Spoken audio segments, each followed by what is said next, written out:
Brad Baker is famous for his unmistakably unique and infectious personality. Born in the United Kingdom, his work in front of the camera began as a child model. He was a familiar face across child clothing catalogues, including the popular brand Next.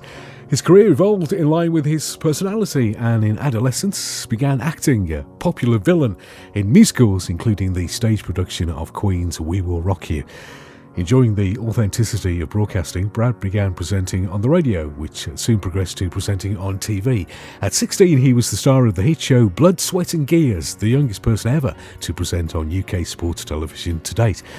Brad is a familiar voice on radio in the UK and overseas. In 2013 and 14, Brad was the presenter of a weekend breakfast format that syndicated across commercial radio, including a station in the Canary Islands.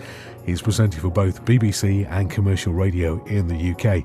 Brad graduated with a BA Honours in Broadcast Journalism with accreditation from the BJTC, Broadcast Journalism Training Council, awarded by the Staffordshire University's School of Journalism. Brad also obtains a professional qualification in radio production and broadcasting skills. Skilled legally, in 2014 he interviewed broadcasting legend Paul Gambaccini regarding his ordeal following the infamous Operation Yewtree in a frank and revealing radio programme. A natural-born entertainer, in 2013 Brad held a summer residency performing at the showroom of five-star resorts on the island of Mallorca. A year previous he was living on the Costa Blanca of mainland Spain. In 2015, Brad took to the stage at the O2 Apollo in Manchester, performing alongside the legend that is Patti LaBelle. Notably, Patti LaBelle sang the end credits song to the 007 James Bond film Licence to Kill in 1989. Brad's TV specialisms are travel and interviewing. He has a passion for soul and Motown music and a love for ballads. He speaks Spanish and is an expert in aviation and the James Bond film series. He's also a relation of Graham Skidmore, our Graham, who is best known for being the voice of the British dating game show Blind Date, hosted by Cilla Black. Brad spends a lot of his personal time engaged in charity work at home and abroad, continuing his avenues of work and enjoying entertaining friends at his home in his spare time. Join us as Brad shares lessons from across his career and wider life in his most revealing interview yet. So, Titanic. How about that Titanic then? So, Titanic. Haunting melody, really, really haunting melody. That haunted that I've got a tattoo on my arm of the first two bars of the Titanic score, the portrait, which features across the whole of the Titanic film. It is such a simple melody. James Horner, the genius composer, was flabbergasted because Jim Cameron said to him, look, you know, I put my faith in you, your work is absolutely solid. All you've got to do, play it on solo piano, it'll work. So he did play it on solo piano and it did work. That bit features across the whole of the film, and it combines orchestral arrangements and something that was fairly new at the time. James was playing around with certain sounds, and he involved the synthetics and electric pianos and electrical designed sounds across that film. He was really experimenting, and it came across so very, very well. I don't know. I would go as far as to say I don't think the film plays a part in how haunting the melody is. It is just naturally a haunting sound, that. And even more so when you play over images of that nature. The film's an absolute masterpiece because there's two narratives that are running along in that film. In his pitch, Jim Cameron goes into these studios and slams down a poster of the Titanic, and says to the commissioners, Romeo and Juliet on that ship, and they were hooked. That whole narrative plays across the first part of the film up into the Volta. And what's so tragic is that as we're getting to know these characters, Jack and Rose, from two very different class distinctions, we ultimately know what's going to happen.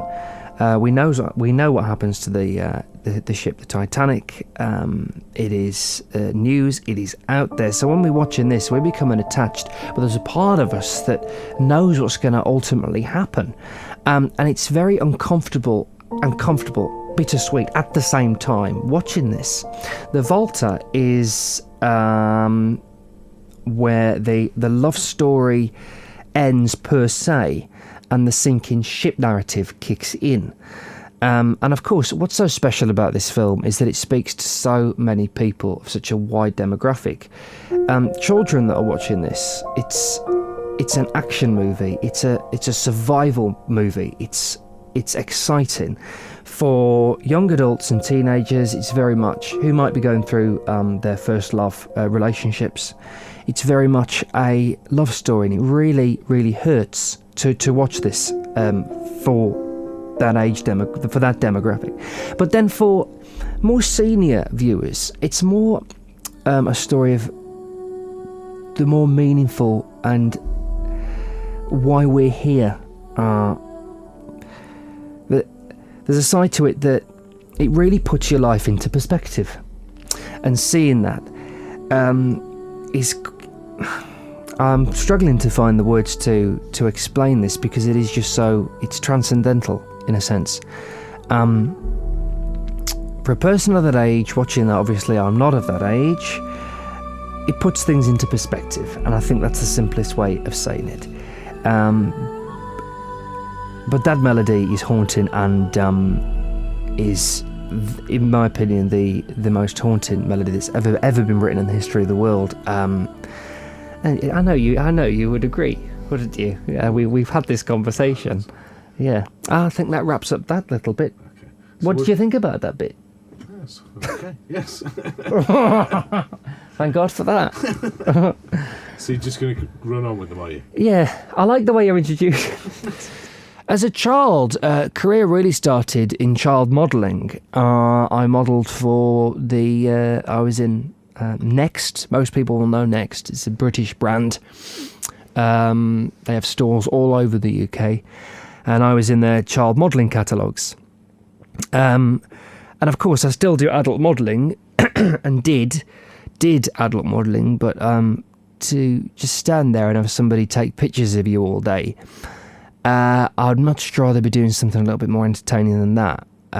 Some people love it. My sister is a model, but really, it is work, essentially. My sister loves it, and she's completely the opposite. She's really enthused by it, but for me, modelling is what it is. You just stood there and somebody's taking pictures of you, and you've got to fit the bill for whatever it is that you are advertising. But that is essentially where it really all started. So to be used to cameras, then to go into broadcasting, it was not a shock. I really thank Paul Minihan, who was. I haven't spoken to Paul for maybe a couple of years now, but he was the producer and director of the show Blood, Sweat and Gears, and I still to this day hold the accolade of being the youngest presenter to present on UK sports television at 16. And I thank Paul for that, because I was on student radio back in those days, and student radio was such a great space to be able to experiment on the radio and try different things, because you can on a platform like that. But I was screen tested for Blood, Sweat and Gears. I didn't know anything about motocross, but I had a natural flair for presenting. And Paul liked the screen test, and he said, in his words, that the gig was yours. So he would pick me up in his blue sports car early. It was usually on a Sunday morning, and he was always late. So great producer, great guy, but he was late.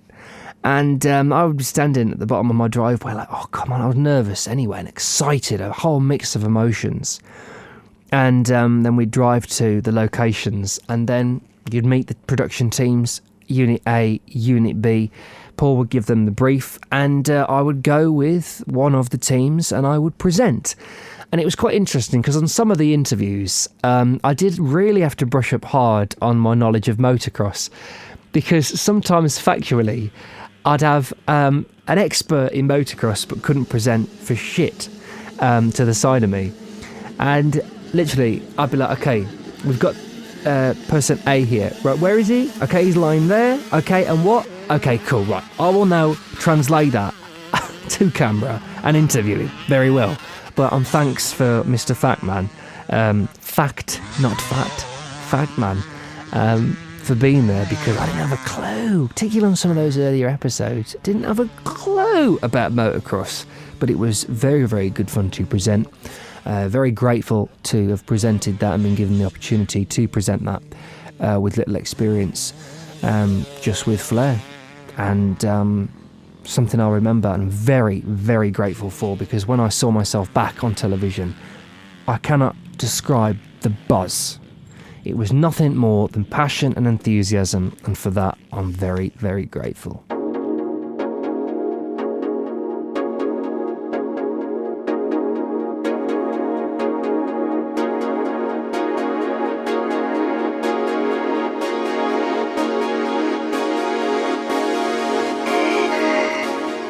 There was one day that really sticks out, and it was 2014. And I'm with the family, and we don't have many days like this because of commitments. You know, everybody's working, we've all got bills to pay. But we all went to Drayton Manor theme park in Staffordshire, and it was so lovely to be together. And I remember me and my sister, and we laughed all day long at that place. Really sunny day. It was in August. My dad was there, mum was there, and we're growing up. But what me and my sister, we've never lost the inner kid, which so many adults have. Of course, there are serious moments in your life, but I've never lost touch, neither has she, with that inner kid within us. And so we spent the entire day just laughing our heads off at ourselves, at other people, at everything. It was such a lovely day. And then afterwards, we listened to soul music on the radio on the way to a pub in the country somewhere. It must have been somewhere in Staffordshire, I can't remember now. And we had a few drinks there and then carried on to dinner, a really nice Indian restaurant in Warwickshire, because we were on the border of Staffs and Warwickshire. An Indian restaurant that has history for us, because when me and my sister were younger, Dad lived for a time in a village in Warwickshire, and this Indian restaurant, it was great. We used to go there most Saturday evenings, and so to go back there as grown-ups was quite nostalgic. That was a day that sticks out. I won't forget that.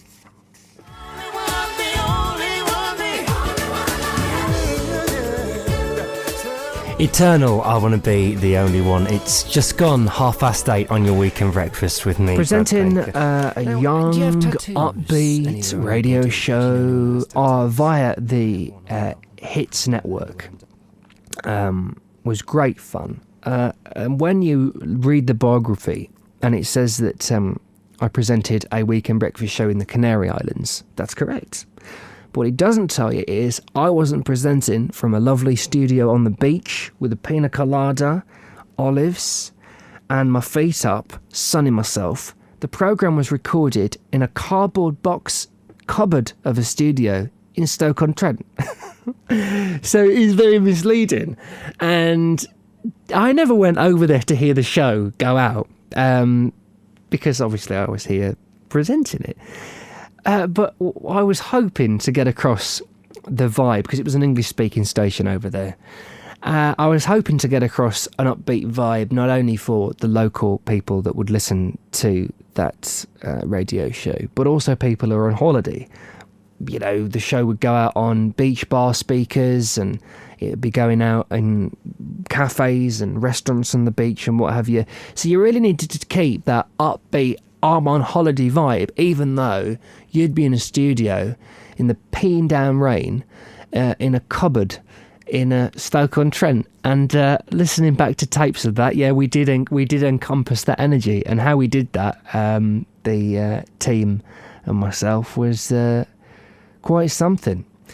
That was one of those weird radio shows that, and this is the beauty of radio, it can be done anywhere. But yeah, it would have been so much nicer to present that with a pina colada or a mojito with a nice big fat cigar underneath the sun by some lovely beach in the Canary Islands rather than a cardboard box studio in Stoke-on-Trent. Simplify your life. Wow, that's a powerful one, isn't it? Sorry. I've got to keep that cough in. That's sweet. Simplify your life, my goodness. Why do we surround ourselves with expensive cars and jewellery and complexities? What's the point? You said it, Stu, when you go on holiday. And why do we enjoy holidays so much? And why is it such a strain to come back? We're from the UK, obviously, so weather is a part of that. But we're not talking about that at the minute, are we? We're talking about, because when we're on holiday, what do? There's nothing with us. Everything we need. Your swims, your suntan lotion, the necessities, okay? When you're hungry, what you do? You go to the bar, you get some food. When you feel like a drink, you go and have a drink. If you feel like a walk, you go and have a walk. If you want a dip with a glass of red wine in your right hand, which I did in Lanzarote in 2010, you go and do it. You know what I mean? Yet, in our quote-unquote real world, we've got so much judgment on that, haven't we? Oh, can't do that, gotta do this. Well, why? Simplify your life, and it's something that we have done proactively. We have got rid of so much stuff and freed ourselves from so much crap, and you're happier because of it. You know, I had a really happy moment recently. I was on my bike, and it was a real nice time in the day. The sun was low in the sky, and I'm listening to some real nice dance music, and I'm just present. My t-shirt's off, the dust is coming up on my legs, and you know, I'm on the handlebars listening to this music, the sun, got my water, and mate, too right. You know, freedom. Free to be. I was alone, you know, I'm not with people, and it was just such a lovely moment. And then be present. And be silent. And be silent. That's great, isn't it? I was in the bath last night, and it was so still. Listen to the silence. That sounds like an oxymoron, but listen to the silence. I was focused on the steam in the room and the spotlights, a bit like the spotlights in the studio, actually. But imagine the steam, and then I'm like switching off the mental chatter, and then I'm suddenly listening to the silence. A bit like this. And that's great. And that is great. Because I don't think a lot of people have even felt that and what that is like, just to be still and listen to that calm. Because it has a knock-on effect. The stress, the fidgety, the twitch, the fast pace. You know, I know people like this, that they've got to keep doing something. We can't sit still. What can we do next? I tell you what, let's do something that we don't even have to do, like, you know, dust a room that we never get. You know what I'm trying to say? Pointless jobs and tasks, and they're on the go all the time like this. And sometimes people are very difficult to be around, actually. And I've been there, mate. Some people that couldn't be around me for a certain part of my life because I was too much. That's what they'd say. And that's what it is.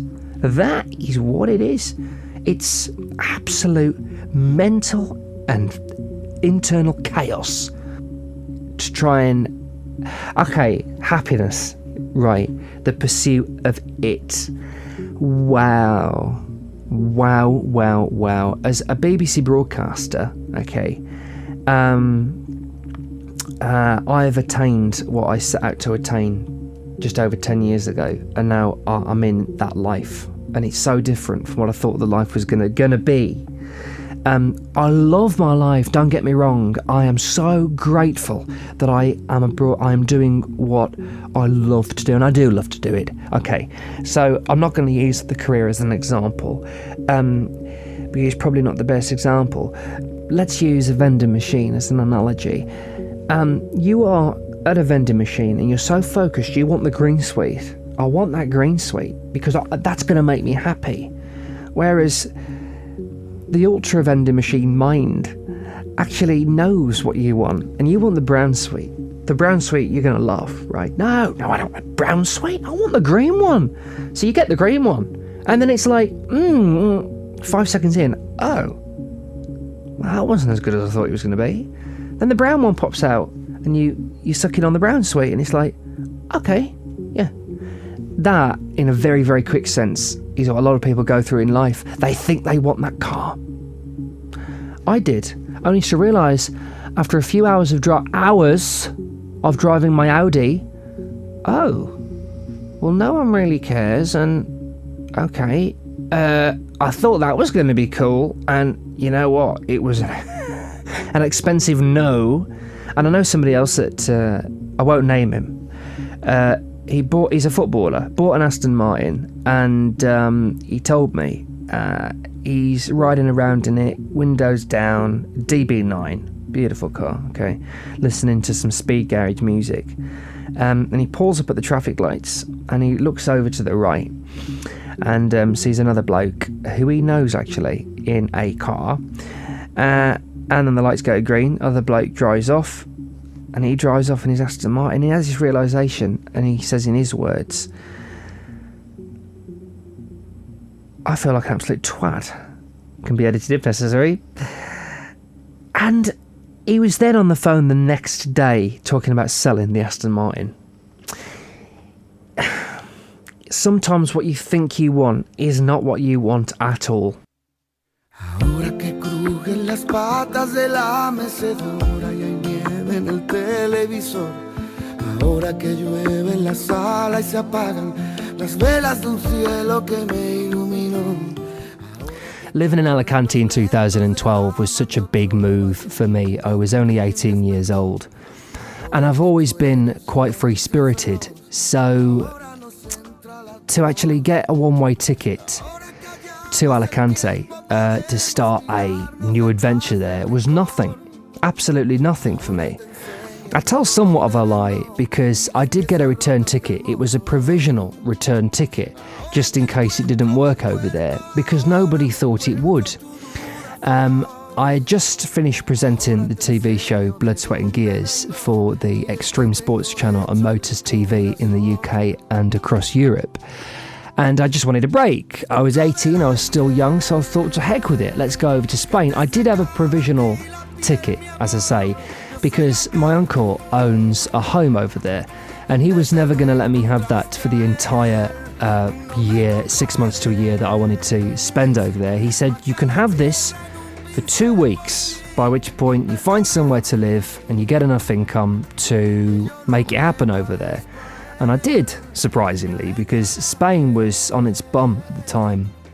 Restaurants were shutting down, bars were shutting down, and nobody thought that I would get work, let alone 2 jobs. I had 2 jobs within a week, which still surprises me looking back. The reason he didn't want me to use his villa for the entire 6 months is because I don't know where he got this from. I'm sure he thought I was going to trash the place. At 18, going over there as a youngster, full of life, trash the place? I don't think so. Where did he get that from? Never. So in the 2 weeks anyway, I met a guy over there and we hit it off, and I asked to share his apartment in the promise that I'd pay off the rent. And it worked. So within a week, let alone 2, I had 2 jobs and was sharing an apartment with a buddy. And I remember it came to the date where I was meant to come back to the UK. And I'm looking at the return ticket, and the flight time I think was 4:30 in the afternoon. And we're by the pool. And I'm like, oh, this time I should really be going to the gate now. Well, I'm not. I'm staying. And it was brilliant. Absolutely brilliant. And I'm sure, lying by that pool in the afternoon on that day, I was looking up, and the flights back to the UK used to fly over this area of Spain that we were living in. And you could make out the airline and what have you. It was about a 45-minute drive from the airport, and I'm sure that our flight, or the one that I was meant to be on, flew over and stayed there.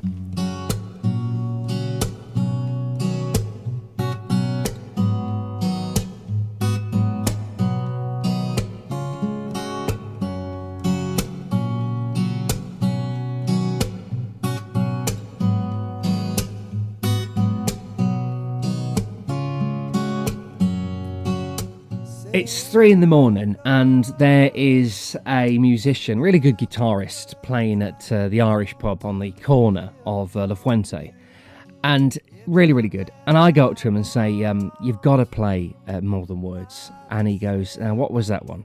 So I give him mumble the chord sequence, and he says, well, I'll tell you what then, I'll play that. And he jams it, and he's got it perfect, because that song is pretty much, 4 chords repeated. Really simple song. And he says, I will play it if you sing it. So you imagine this, there's only a few people at the bar at this time of the early hours of the morning. The stars are out, and it's such a stripped back jamming session. So I start singing More Than Words with this guitarist, and the crowd love it. And you're looking up, and it's warm, stars are out, singing this intimate, one of those cool moments, you look back on in your life and say, yeah, I did that.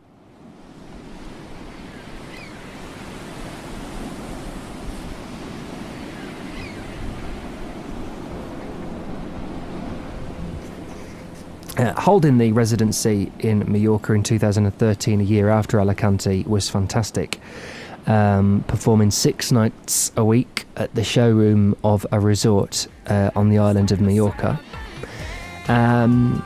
was phenomenal. The hotel 5-star resort was on the beach, so when you weren't working, you were enjoying yourself. The marina, Alcudia Mar, I spent a lot of free time there and soaked up the atmosphere. Made some friends with some quite affluent people, which was a great privilege. One guy in particular invited me regularly on board his yacht to see friends, and he was entertaining people from back in the UK. He was a Brit native, and so met some interesting people over there, and had a fantastic time. You learn a lot by doing things like that. I think that by being abroad at such a young age, you're exposed to a different culture, and you're meeting some very, very different people from... We're not all that different, but you get my point. People from the Netherlands, Scandinavia, Eastern Europe, Germany, and you're meeting all these different people, and from all different ages and backgrounds, and I think it really does... I'm sure you've got to have some kind of natural ability to get on with people, but it does. It changes you as a person, and you do become more equipped to be equipped with for life.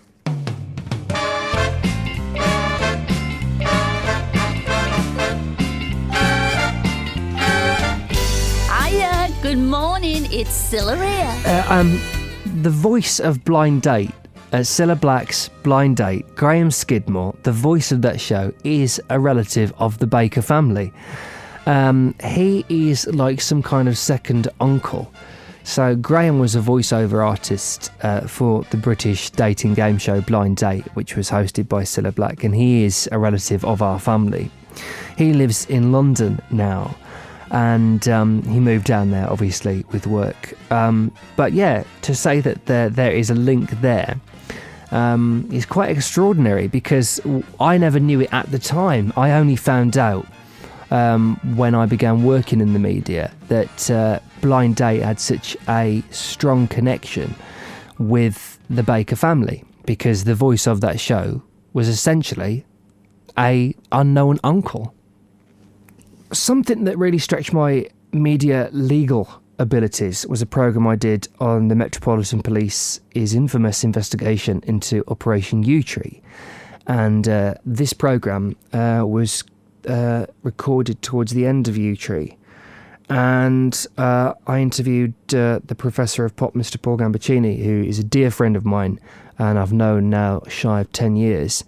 And it was an interview about how it was for him to be falsely accused by the Met in hand with the CPS and the British press, and to document that trauma from a different perspective.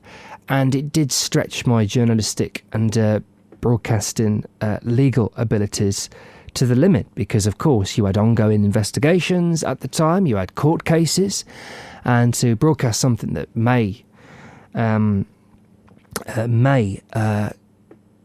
prejudge or have the ability or capacity to prejudge ongoing investigations and active court cases is a very grey area and a dodgy area to be in as well. But it was safe, and I won an award for that programme jointly at the time with me studying at journalism school at university, and it was a very, very interesting programme, not only to record but to listen back to. I learned an awful lot doing that programme, and I'm of course very grateful to Paul for sharing his sentiments on that.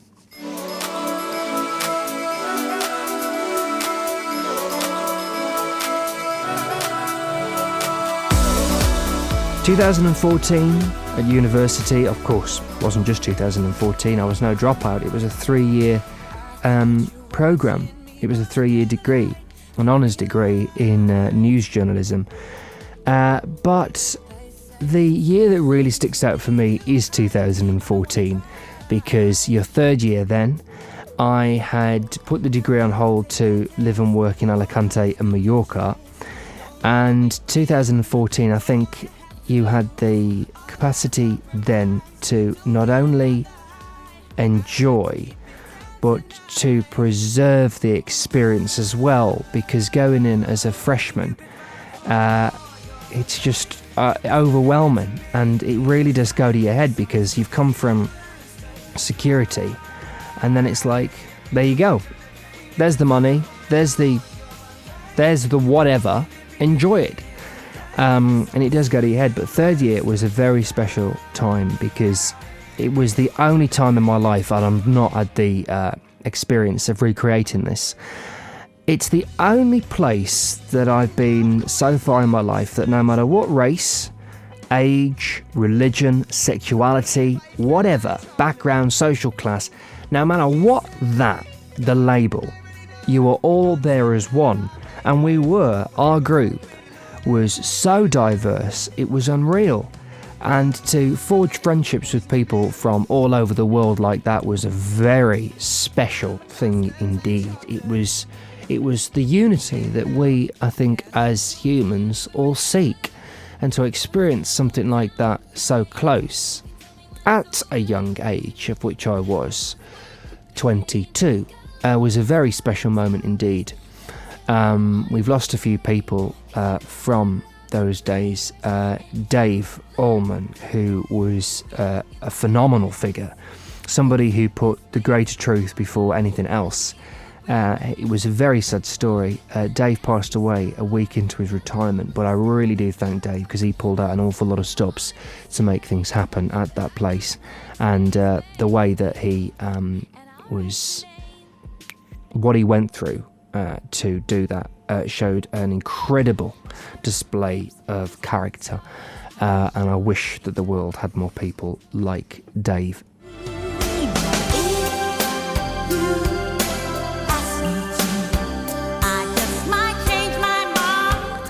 Another moment that sticks out quite a lot is singing with Patti LaBelle at the O2 Apollo in Manchester in 2015 for the Great Voices of Soul show, which was a phenomenal experience.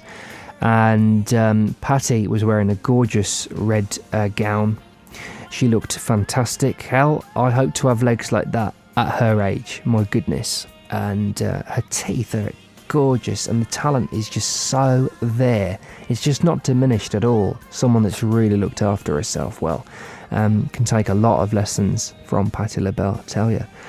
We sang, and I was wearing, my leopard print jacket, my black shirt, black bottoms, not jogging bottoms, black jeans. Thank you. Fancy going on stage in black jogging bottoms with Patti LaBelle. I wouldn't have been allowed on stage, I don't think. She really loved the leopard print jacket, by the way. It's something that I've only worn once since, at a radio station on the south coast that I was presenting for recently. It was quite amusing because we'd agreed to have a leopard print day, and everybody had to come in with leopard print. I thought, here's a chance I can wear my leopard print jacket, because I'd never worn that since. You couldn't walk down the street with a leopard print jacket, it'd be ridiculous. But you certainly can wear it when you're singing with Patti LaBelle. I was the only person to come into the studio in leopard print. Everybody had forgotten. So there's me in quite a serious radio station wearing leopard print, and everybody else is in normal clothes. I felt like an absolute idiot. Certainly looked good on stage. Patti LaBelle loved that leopard print jacket, and we performed Lady Marmalade together. I certainly had nothing on Patti LaBelle. It's quite a special moment because Patti sang the end credit song to the James Bond film Licence to Kill in 1989, If You Ask Me To. That happens to be my favourite James Bond film, and one that I watched as a kid. And so if you'd have told my 12-year-old self that 10 years after this you'd be performing on stage with this singer, I just wouldn't have believed you. It was a phenomenal experience, and in that moment I'm so present, and I'm looking around and I'm like, this cannot be happening. This is just not real. This can't be real. And it was very real. And I'm looking up from that stage with a microphone in my hand into that spotlight from the, they call it the gods area of where the lights are. The spotlight's coming down on you. And it was crazy. I'm soaking up that moment. And hey, I held my own. I weren't nervous at all. I was shaking with enthusiasm and enjoyed it, owned it, soaked of that experience, and cherished every second of that. O2 Apollo Manchester 2015. I presented a mid-morning radio show in the Midlands in 2017. And they were some of the happiest moments of my life so far. I've had so many. There's Zoe and Sunshine on a Rainy Day. And we'll be back with Love Song at 11 today from James Horner. After this, from Felix Jahan, it's Hot to Touch. We're going up to the news with this one, so get yourself ready. To present that with such personality and with such great people was an absolute privilege, and it was a tense summer because I was going through a tricky living situation, but the way I look back and see nothing but enjoyment from it, and that was great fun to do. The show was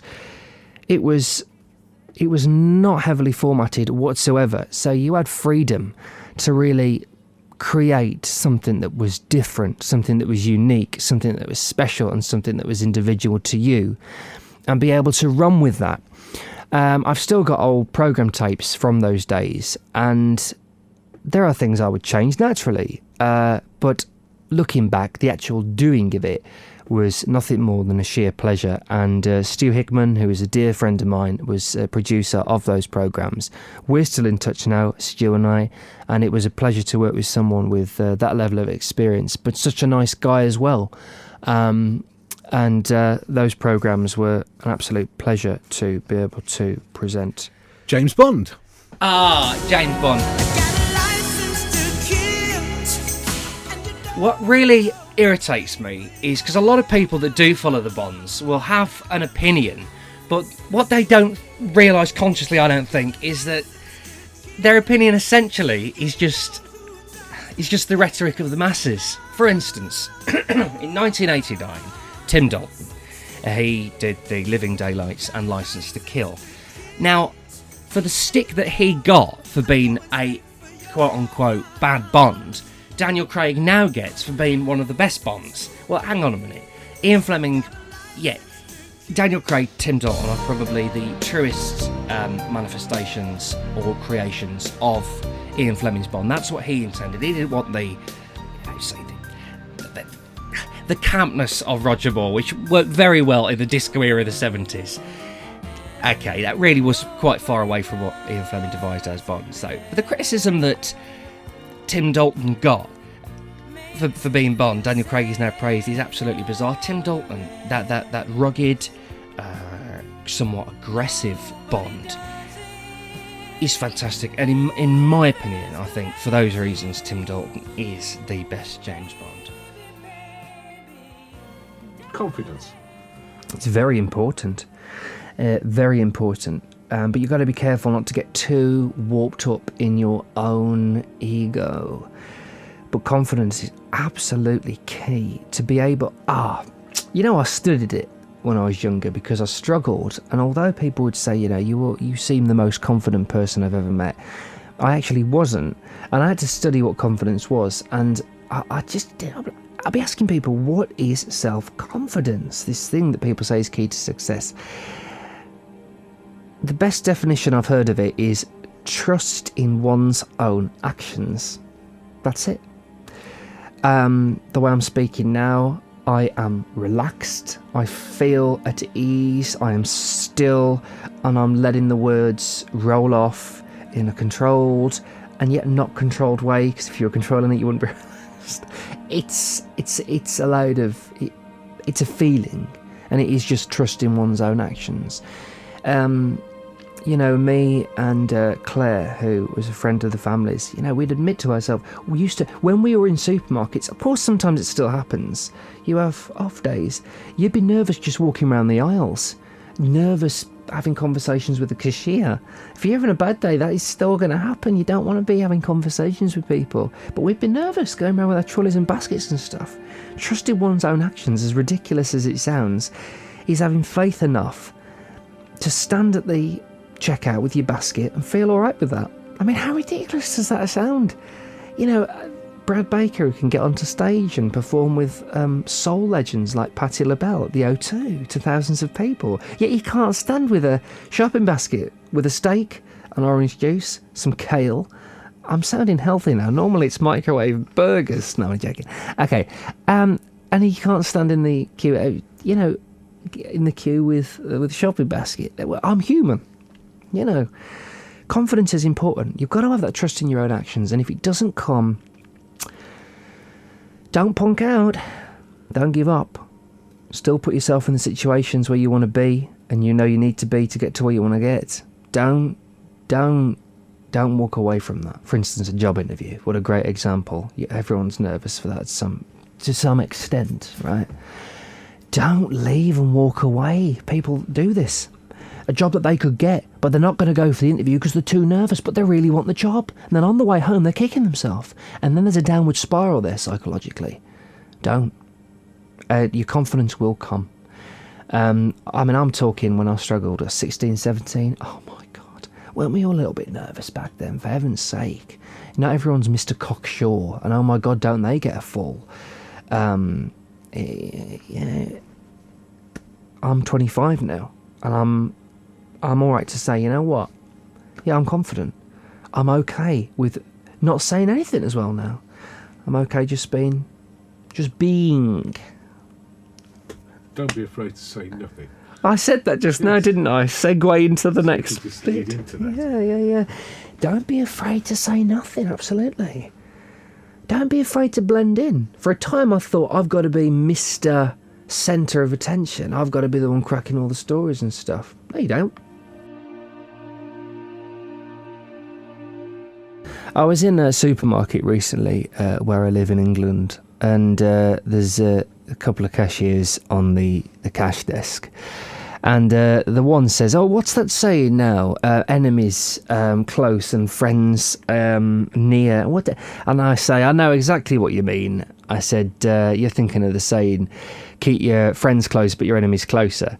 And then I go on a political rampage, and it was on the tip of my tongue and it was on my mind, and I'm going to say it. I said, what a load of cobblers, words to that effect. I says, life is too short for that nonsense. Why would you keep your enemies closer? You just want to ignore enemies like a cat would. Producer Stu, you told me a fabulous story one time about your cat, and it really doesn't like one of your neighbours. It's really weird telling you a story about your life to you, even though it's your story. You're somewhat stealing in a metaphorical world. Your cat hates one of your neighbours, and you don't know why, and your cat just absolutely ignores him as if he doesn't exist. That is the way to do it. Watch nature, watch kids, absolutely. Learn from children. How they communicate is bang on. They are honest. They will tell you they love you. They will tell you you don't look good, without any conditioning, without any judgment. What's your cat's name? T4. T4? Yeah. That's a story in itself, I suppose. Listen to T4. Listen to T4. He's got it right, mate. Absolutely. Sod your enemies and keep your friends and family close. I presented a mid-morning radio show in the Midlands, and the cleaner used to come in once a week, and a lovely woman, and I'd speak a bit of Hindi with her. Saslikal tum kaise hai? We got on really well. And I felt ever so cultured dropping that out every morning, even though that was the extent of my Hindi, unfortunately.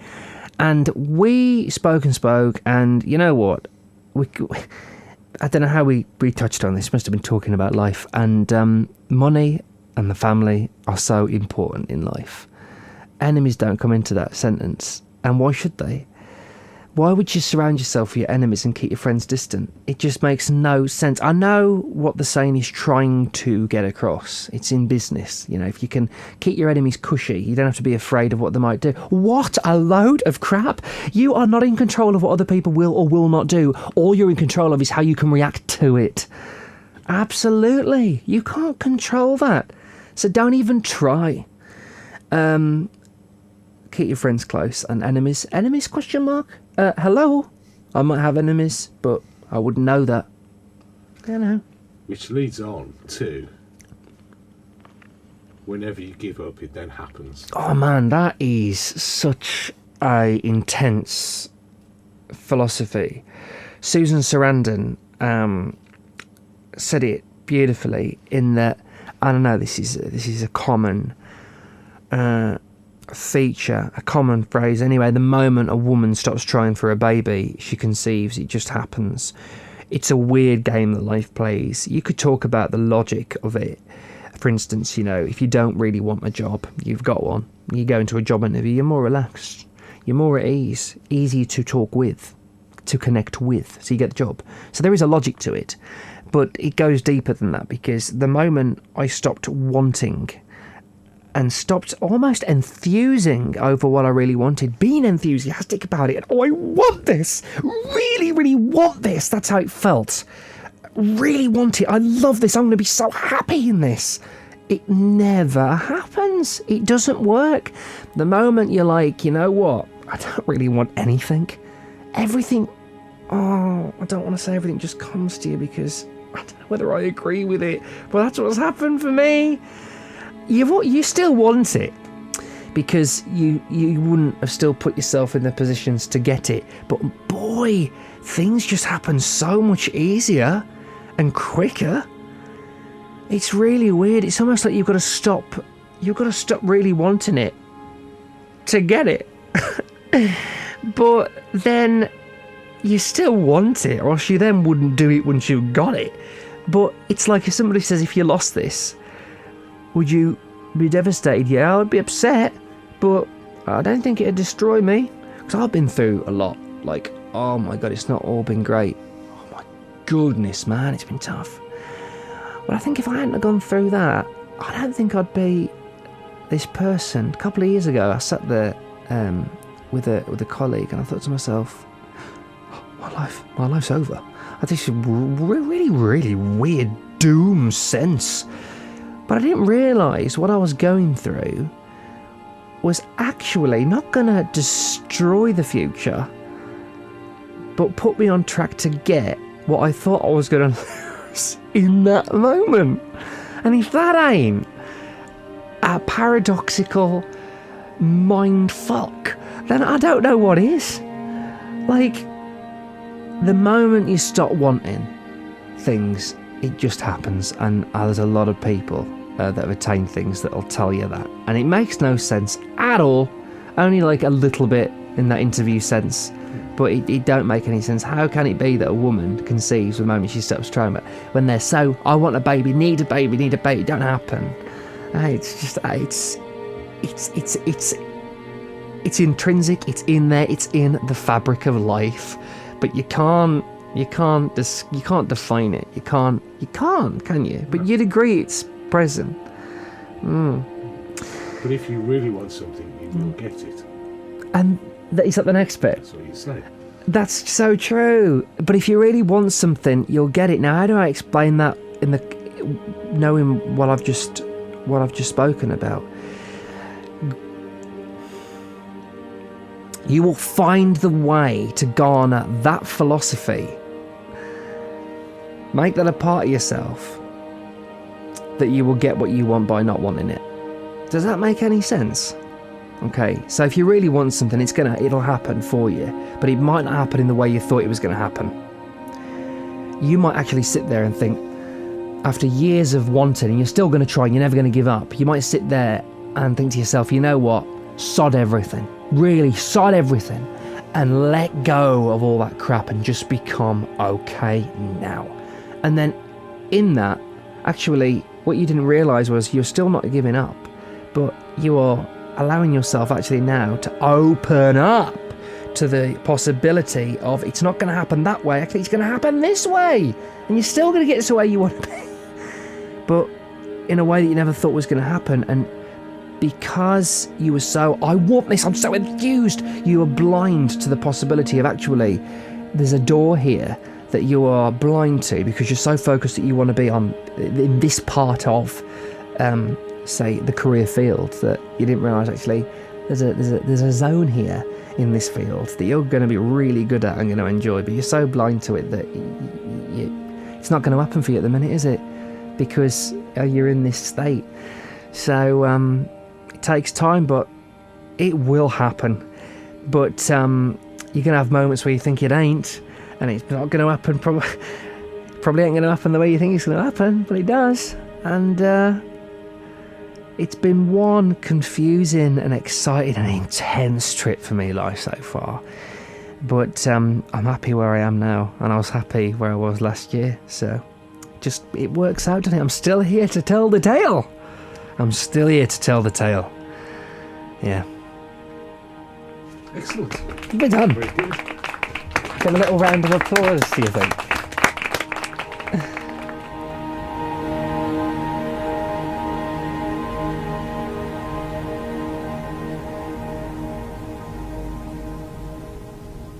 Brad has come a long way from his school days in the West Midlands village of Sedgley.